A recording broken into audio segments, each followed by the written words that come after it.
Big TV భక్తి సమాచారం WhatsApp ఛానల్లో జాయిన్ అవ్వండి. అన్ని విశేషాలు ఎప్పటికప్పుడు తెలుసుకోండి. భగవంతుని పట్ల మనకున్నటువంటి ఆ అవిభాజ్యమైనటువంటి ప్రేమని, ఆ పరిపూర్ణమైనటువంటి ప్రేమని, భావనని భక్తి అని అంటాము. భక్తి అనేది ఈశ్వరుని చేరుకునేందుకు ఒక గొప్ప సర్వశ్రేష్ఠ మార్గము. ఆ ఈశ్వరుని ప్రేమలో లవలీనమవటము, నిమగ్నమవటము, ఆ ఆనందాన్ని అనుభూతి చేసుకోవటము, ఆ ఈశ్వరునితో కంబైన్డ్ స్వరూపంగా ఉండటము, ఇదంతా కూడా గొప్ప భక్తి. మరి ఆ పరమాత్ముని చేరుకునేందుకు నవవిధ భక్తి మార్గాలు తెలియచేస్తారు. అందులో మనం 1 by 1 చూద్దాము.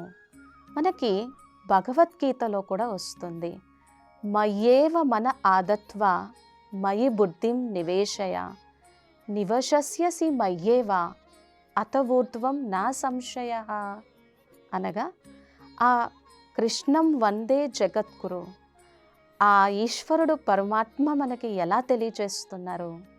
మయ్యేవ మన ఆదత్వ మయి బుద్ధిం నివేశయ, నీ మనస్సుని నీ బుద్ధిని నా యందు పెట్టినట్లయితే నువ్వు పూర్తిగా నన్ను పొందగలవు, నా యందే ఉండగలవు. నా ఆశీర్వాదాలని, నా వరదానాలని నీ జీవితంలో ప్రాప్తి చేసుకోగలవు.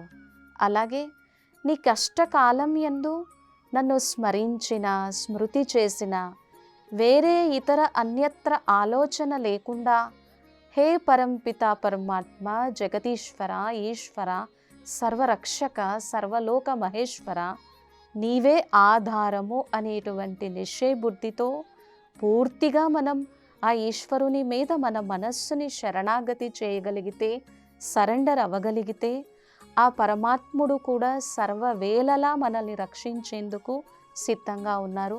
మన యోగక్షేమాలను తీసుకునేందుకు కూడా సిద్ధంగా ఉన్నారు. భక్తిలో ఒక అన్యోన్యమైనటువంటి సంబంధము, ప్రేమ, అనురాగము పరమాత్మ పట్ల ఉంటాయి. మరి ఆ నవవిధ భక్తి మార్గాలలో మొదటిది శ్రవణం. ఇది చాలా చక్కటి భక్తి. శ్రవణము అనగా వినడము. ఫస్ట్ మన జీవితంలో మనం ఏదైనా ఆచరించాలి అంటే ముందు మనకి తెలియాలి కదా. ఆ విషయాన్ని మనం వింటేనే కదా మన జీవితంలో మనం ఆచరించగలము. ఇక్కడ వినడము అనేది ఒక గొప్ప భక్తి. శృణ్వం తపః, వినడము అనేది తపస్సుతో సమానము. ఎందుకని? మనము ఈ కర్మేంద్రియాల ద్వారా, ఈ చెవుల ద్వారా, ఈ కనుల ద్వారా ఏదైతే చూస్తామో, వింటామో అది మన మనస్సులోకి ప్రవేశిస్తుంది. On the screen of our mind enter అవుతుంది. ఇది అందరికీ తెలిసిందే. మరి ఇక్కడ భగవంతుని యొక్క ప్రేమని, భగవంతుని యొక్క సర్వశక్తి స్వరూపాన్ని, భగవంతుని యొక్క లీలలని, భగవంతుని యొక్క అనంతమైనటువంటి కరుణ, కృపా కటాక్షాన్ని, ఆ ఈశ్వరుని ప్రేమలో లవలీనమైపోతే అది ఎలా మన జీవితాన్ని దుఃఖము, అశాంతి నుంచి సుఖశాంతిలోకి తీసుకొని వెళ్తుంది అనేటువంటి ఉత్తమోత్తమమైనటువంటి మహావాక్యాలని మనం విన్నప్పుడు, దాన్ని అనుభవించినప్పుడు అది ఎంతో గొప్పటి చక్క భక్తి అవుతుంది. మనకు ఏదైనా ఒక ఇష్టమైన మధురమైన పదార్థం ఉందనుకోండి, దాన్ని ఎంత ఆహా ఓహో అని ఆనందాన్ని అనుభవిస్తూ దాని రుచిని ఆస్వాదిస్తాం కదా. అలాగే ఇక్కడ శ్రవణము కూడా ఒక గొప్పది, తీయనైనటువంటి భక్తి. ఇప్పటి వరకు మనం ఏవేవో వ్యర్థ విషయాలని, చెడు విషయాలని వింటూ ఉంటే అది మన మనస్సుని కలుషితం చేస్తుంది. అలా కాకుండా ఈశ్వరుని యొక్క అనంతమైనటువంటి అపారమైనటువంటి మహిమని, అలాగే ఆయన అష్ట దరిద్రాలన్నింటినీ పోగొట్టి అష్ట ఐశ్వర్యాలని ఎలా ప్రసాదిస్తారో అటువంటి గొప్ప మహావాక్యాలని మనస్సు ద్వారా మనం విన్నప్పుడు ఎంతో పరమాత్మ ప్రేమలో మనం తాదాత్మకం చెందగలం. అలాగే ఈ ఆత్మ జీవుడు ఎన్ని జన్మల నుంచి ఈ సంసార భ్రమణ చక్రంలో, ఈ జనన మరణ చక్రంలో ఉన్నారో ఆ ఈశ్వరునికే తెలుసు. మరి ఈ సంసార భ్రమణ చక్రం నుంచి, ఈ పునరపి జననం పునరపి మరణం పునరపి జనని జఠరే శయనం ఇహ సంసారే బహుదుస్సారే, ఈ సైకిల్ నుంచి బయటపడాలి అంటే ఆ పరమాత్మ యొక్క అనంతమైన జ్ఞానాన్ని వినాలి. 2 చెవులు అప్పగించి వినాలి. ఇలా వింటూ వింటూ ఉంటే మనస్సు ఎంతో ఆనందాన్ని, శాంతిని పొందుతుంది. కాబట్టి ఇక్కడ చాయిస్ మన చేతిలో. అందుకే చూడండి, మహాభక్తుల యొక్క వాళ్ళ ముఖము కానీ, వాళ్ళ యొక్క రూపము స్వరూపము కానీ ఎంత హర్షిత ముఖంగా ఉండి అది ఎంతో మందికి ఆనందాన్ని ఇచ్చే స్వరూపంగా ఉంటుంది. కాబట్టి వినాలి, మంచి వినాలి, పరమాత్మ యొక్క మహిమలు వినాలి. కానీ ఈరోజు కాలం మారిపోయింది అని అనద్దు.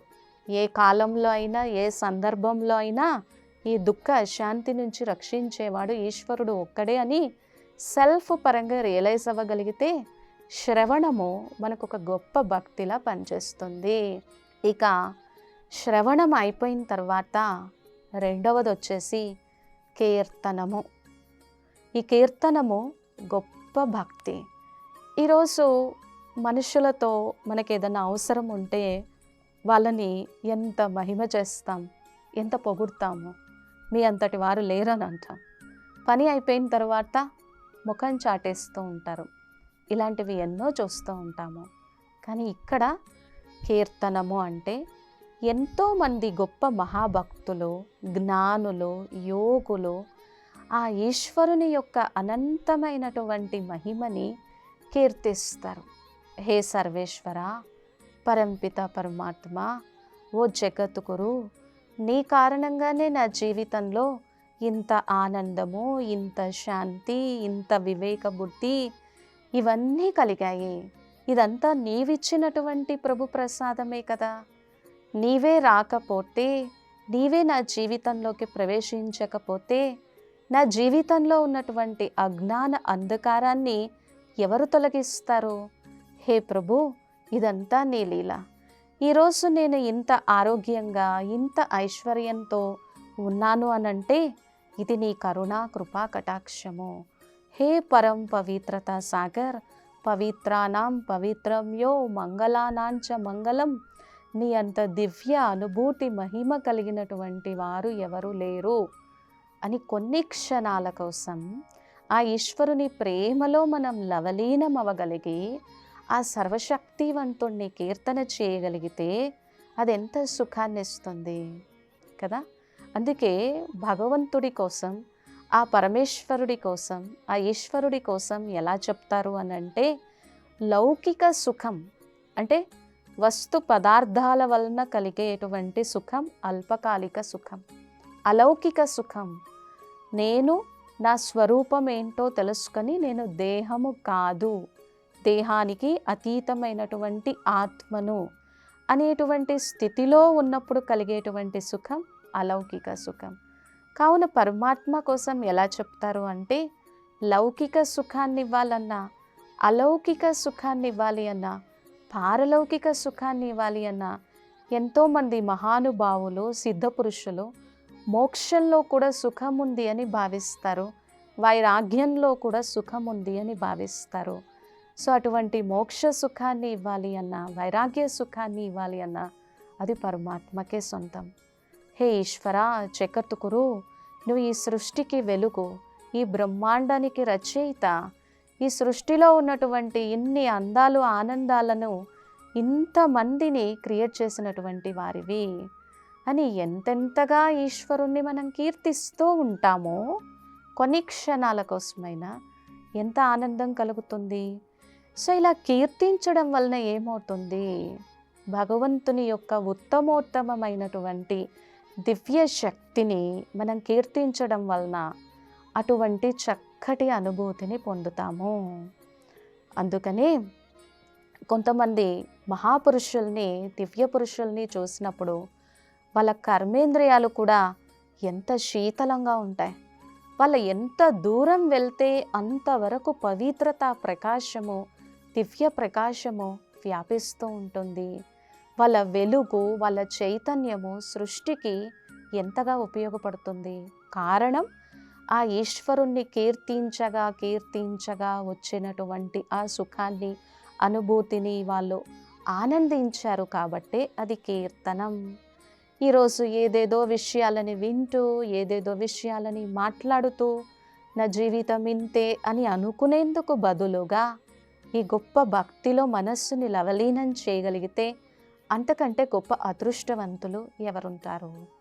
అందుకనే శాస్త్రం మనకి నవవిధ భక్తిని ఎందుకు తెలియచేసింది అంటే తరించమని, ఆనందాన్ని పొందమని, కంప్లైంట్స్ తగ్గించుకొని కంప్లీట్గా పరిపూర్ణంగా అవ్వమని, ఈ చెవులతో మంచిని వినమని, శుభాన్ని వినమని, మనస్సుతో విన్నటువంటి మంచిని, శుభాన్ని కీర్తించమని కదా. ఇక నవవిధ భక్తి మార్గాలలో 3వ భక్తి మార్గము వచ్చేసి స్మరణం. ఎవరిని స్మరించాలి? ఈరోజు ఉదయాన్నే లేస్తే ప్రపంచంలో ఏం జరిగిందో, ఇతరుల జీవితాలలో ఏం జరిగిందో, వాళ్ళేం చేస్తున్నారో, వీళ్ళేం చేస్తున్నారో మొత్తం వికీపీడియా, గూగుల్ వికీపీడియా అంతా స్మరిస్తూ ఉంటాం. ఆ వికీపీడియాని స్మరించడం వలన ఈరోజు స్ట్రెస్, టెన్షన్, యాంగ్జైటీ లెవెల్స్ పెరిగిపోయాయి. కావున స్మరణం, స్మరించి స్మరించి సుఖాన్ని పొందడము స్మరణం, జ్ఞప్తికి తెచ్చుకోవడం. ఓ తండ్రి, హే పరంపిత పరమాత్మ, నేను నీకు చెందిన వాణ్ణి కదా. ఈ జనన మరణ చక్రంలోకి రాకముందు నేను నీ దగ్గరే ఎంతో శాంతిగా, ఆనందంగా ఉన్నాను కదా. సో ఇప్పుడు ఈ సృష్టి చక్రంలోకి వచ్చినంత మాత్రాన, ఈ కర్మల చక్రంలోకి వచ్చినంత మాత్రాన, ఈ బంధనాలలోకి వచ్చినంత మాత్రాన నేను నిన్ను మరువను తండ్రి. నేను ఎప్పుడూ నీకు చెందినటువంటి వారినే. ఇక్కడ మనల్ని మనం ప్రశ్నించుకోవాలి. 2 భుజాలు కలిగినటువంటి దేహదారిని స్మరించడము ఓకేనా? అలాగే సహస్ర భుజాలు కలిగినటువంటి, అనంతమైనటువంటి మహిమని కలిగినటువంటి ఆ పరమాత్మని స్మరించడం సుఖమా? సో ఎంతెంతగా స్మరిస్తూ ఉంటామో. ఈరోజు ఎన్నో రకాల వ్యాధులు కలుగుతూ ఉన్నాయి కదా. సో వాటన్నింటికి కారణం ఏంటంటే నెగిటివ్ విషయాలని మాటి మాటికి on the screen of our mind స్మరించటం. ఆ విషయం గడిచిపోయినా కూడా బాధపడుతూ కూర్చోవడం వలన మనస్సులో దాని ఇంప్రింట్స్ ఉంటున్నాయి. అందుకని శాంతి లేదు, సుఖం లేదు. ఇక్కడ ఈశ్వరుని యొక్క మహిమను మనం స్మరించడం వలన అంతిమ సమయంలో కూడా ఎంతో సురక్షితంగా, ఆరోగ్యంగా, ఆనందంగా ఉండగలము. ఆ దైవత్వాన్ని ఆపాదించగలం. ఎందుకు ఈశ్వరుణ్ణి స్మరించాలి అని అన్నప్పుడు, మనస్సు అలా ప్రశ్న వేసినప్పుడు మనస్సుకి ఇలా సమాధానం చెప్పాలి. ఈశ్వరుడు ఒక్కరే మనల్ని ఎంతో గొప్ప, ఉన్నత, శ్రేష్ఠ దృష్టితో చూడగలిగినటువంటి వారు. ఆయన కాకుండా ఇంకెవ్వరూ చూడలేరు. అందుకే భగవద్గీతలో కూడా పరమాత్ముడు అర్జునుడి కోసం చెప్పేటప్పుడు, ఓ దైవీ గుణాల సంపద కలిగినటువంటి దైవ కులానికి చెందినటువంటి హే ఆత్మన్, అలాగే మాయని జయించగలిగినటువంటి ఓ సర్వశ్రేష్ఠ హే ఆత్మన్ అని పరమాత్మ ఉద్దేశించి మాట్లాడారే కానీ ఎప్పుడు బలహీన వచనాలు ఎప్పుడూ ఉపయోగించలేదు. కావున ఆ ఈశ్వరుని మహిమను ఎంతెంతగా స్మరిస్తూ ఉంటామో అంతంతగా ఆనందాన్ని పొందుతాము. ఇక్కడ చాయిస్ మన చేతిలోనే ఉంది. వ్యర్థ విషయాలని స్మరిస్తూ బాధపడుతూ కూర్చొని నా తలరాత ఇంతే అనుకోవాలా? పరమాత్ముని మహిమని, మంచి వ్యక్తుల జీవితంలో జరిగినటువంటి విషయాలని, సంఘటనలని స్మరిస్తూ నా అంత భాగ్యశాలి ఆత్మ ఇంకెవరూ లేరు అని ముందుకు వెళ్ళడము చేయాలా అనేది నా చేతిలో ఉంది. కాబట్టి స్మరణం, స్మరించి స్మరించే సుఖాన్ని పొందాలి. ఎంతోమంది యోగులు, సిద్ధ పురుషులు, మహానాత్మలు జన్మించినటువంటి, తిరిగినటువంటి భూమి. ఆదిశంకరాచార్యుని తీసుకుంటే ఆయన 8 సంవత్సరాల వయస్సులోనే సన్యసించి మొత్తం భారతదేశాన్ని అంతటినీ కూడా తిరిగి ఎంతో సేవ చేసి సనాతన ధర్మాన్ని నిలబెట్టినటువంటి గొప్ప మహనీయులు. అలాగే ఈ బ్రహ్మకుమారిస్ ఆర్గనైజేషన్లో కూడా ఎంతోమంది నిరంతరము పరమాత్మ నుంచి వచ్చేటువంటి సుఖాన్ని పొందినటువంటి, స్మరించినటువంటి సర్వశ్రేష్ఠ మహనీయులు ఎంతోమంది ఉన్నారు. సో చాలామంది దాదీస్ ఎంతోమంది శ్వాస శ్వాసలో కూడా ఆ ఈశ్వరుని యొక్క శక్తిని, జ్ఞానాన్ని స్మరించి సుఖాన్ని పొందినటువంటి ఎంతోమంది దాదీస్, ఎంతోమంది రాజయోగినీలు ఉన్నారు. ఇక ఆ తరువాత 4వది నవవిధ భక్తిలో 4వ భక్తి వచ్చేసి పాదసేవనం. ఇక్కడ పాదసేవనము అంటే జనరల్గా అందరూ ఆలోచిస్తారు, పాదాలను పట్టుకుంటే చాలు పాదసేవనం చేశాము, ఆ పాదాలకే ఎంతో గొప్ప మహిమ ఉంది, ఇంకేం చేయాలి అని అనుకుంటారు. వాస్తవానికి సైన్స్ ఎలా చెప్తుంది అని అంటే, ఉన్నత పురుషులు అలాగే మహాన్ యోగి ఆత్మల యొక్క వైబ్రేషన్స్ ఆ సర్వేశ్వరుని యొక్క స్మృతిలో ఉండడం వలన తల పైనరం నుంచి కాలి భాగం వరకు కూడా ఆ శక్తి అంతా వ్యాపించి ఉంటుంది. కాబట్టి పాదాలకు అలా అర్చన చేస్తారు. కానీ ఇక్కడ ఇంకొక గుహ్య అర్థం ఏంటి అని అంటే, భగవంతుడు ఎలా జీవించమని చెప్పారో, ఎలా జీవిస్తే మనం ఎప్పుడూ సుఖంగా ఉంటామో ఆ ఈశ్వరుడు గీచినటువంటి మార్గంలో మనం అడుగులు వేయటం. ఎంతోమంది మహాపురుషులు, సిద్ధపురుషులు, సర్వశ్రేష్ఠ యోగులు, రాజయోగులు ఏ విధంగా నడిచి ఉత్తమ సంస్కారాన్ని నింపుకొని విశ్వ కళ్యాణ కార్యంలో భాగమయ్యారో, మనం కూడా వాళ్ళ పాదాలలో అడుగులు వేయటము, ఆ ఈశ్వరుడు గీచినటువంటి రక్షణ మార్గంలో సురక్షితంగా ఉండటం, లక్ష్మణ రేఖను దాటకుండా ఉండటము, అది పాదసేవనం. సో ఎప్పుడైతే ఇలా మన జీవితంలో మనం ఆచరిస్తామో అప్పుడు ఎప్పుడూ రక్షణ వలయంలోనే ఉంటాం, అప్పుడు ఎప్పుడూ జగద్గురు అయినటువంటి పరమాత్మని యొక్క ఛత్రఛాయలోనే ఉంటాం. కావున ఈ భక్తి మనల్ని తరింపచేస్తుంది, ఈ భక్తి మనకి తెలియని ఆనందాన్ని ఇస్తుంది, ఈ భక్తి పరమాత్మనికి దగ్గరగా చేసి అలౌకిక ఆనందం యొక్క అనుభూతిని ఇస్తుంది. ఇక మిగిలినటువంటి 5 రకాల నవవిధ భక్తులని నెక్స్ట్ ఎపిసోడ్లో చూద్దాము. For more videos like this, subscribe Big TV channel.